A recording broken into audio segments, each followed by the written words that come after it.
अब GDP growth में सुस्ती के बाद जो सरकार एक्शन में आई है उस पर बात करते हैं। करीब 2.5 साल बाद विंडफॉल टैक्स को पूरी तरीके से हटाने का फैसला लिया गया है। इसके साथ साथ वो सारे सेस भी हटा दिए गए हैं पेट्रोल, डीजल और एटीएफ पर जो सरकार लगाती थी।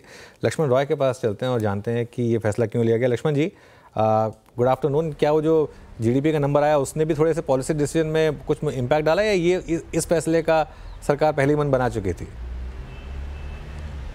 मुझे लगता है कि इस फैसले का सरकार पहले ही मन बना चुकी थी, क्योंकि लगातार पेट्रोलियम मंत्रालय की तरफ से दबाव दिया जा रहा था कि विंडफॉल टैक्स की वजह से ऑयल कंपनियों के मार्जिन पर उल्टा असर पड़ रहा है, ऑयल कंपनियों के एक्सपेंशन प्लान पर असर पड़ रहा है। आपने देखा होगा जीडीपी ग्रोथ के आंकड़ों में ये कैपेक्स काफ़ी ज़्यादा गिर गया था, कैपेक्स ग्रोथ में गिरावट आई थी। तो इन सब के आभास पहले सरकार को था और यही वजह कि पेट्रोलियम मंत्रालय, प्रधानमंत्री कार्यालय, वित्त मंत्रालय के बीच कई दौर की बैठकें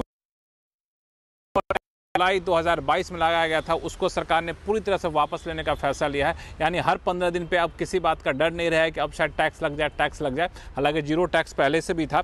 और विंडफॉल टैक्स के अलावा एक और महत्वपूर्ण बात, यहाँ पे जो रोड सेस लगाया जाता था, रोड सेस को भी यहाँ पे हटाने का फैसला लिया गया है। यह भी अपने आप में बड़ी राहत की बात है। और अगर सरकार की बात करें तो सरकार ने भी देखा था कि पिछले कई दिनों से, कई सालों से लगातार गिरावट आ रहे थे विंडफॉल टैक्स की वसूली में।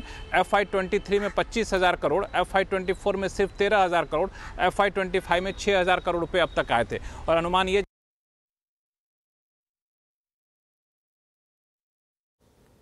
विंडफॉल टैक्स वैसे भी नहीं लगा सकते, इसलिए सरकार ने अंततः नोटिफिकेशन को वापस ले लिया है। शुक्रिया लक्ष्मण जी, थोड़ी सी आवाज़ आपकी क्रैक कर रही थी, लेकिन एक बड़ा फैसला सरकार ने फाइनली ले लिया है कि विंडफॉल टैक्स हट गया है।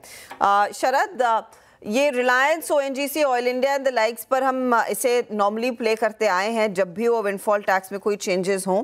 कितना बड़ा रिलीफ रह सकता है इन कंपनियों के लिए?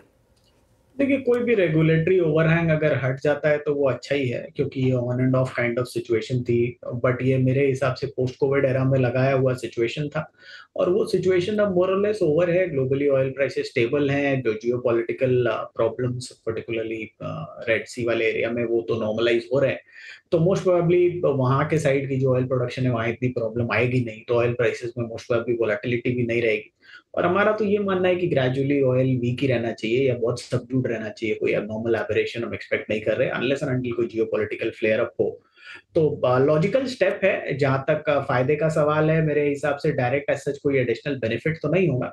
बट हाँ, ये है कि जो एक ओवरहैंग रहता है ओकेजनली न्यूज फ्लो आने का, वो यहाँ पे नहीं रहेगा। जहां तक तीनों स्टॉक्स में से चूज करने की बात है, ऑयल इंडिया, ONGC और रिलायंस, अगर तीनों में से चूज करना हो तो ऑब्वियसली अगर आप PSU और डिविडेंड यील्ड के फ्लेयर के हिसाब से और मार्जिन ऑफ सेफ्टी वैल्यूएशन के हिसाब से देखते हैं तो ONGC बेस्ट बेट होनी चाहिए।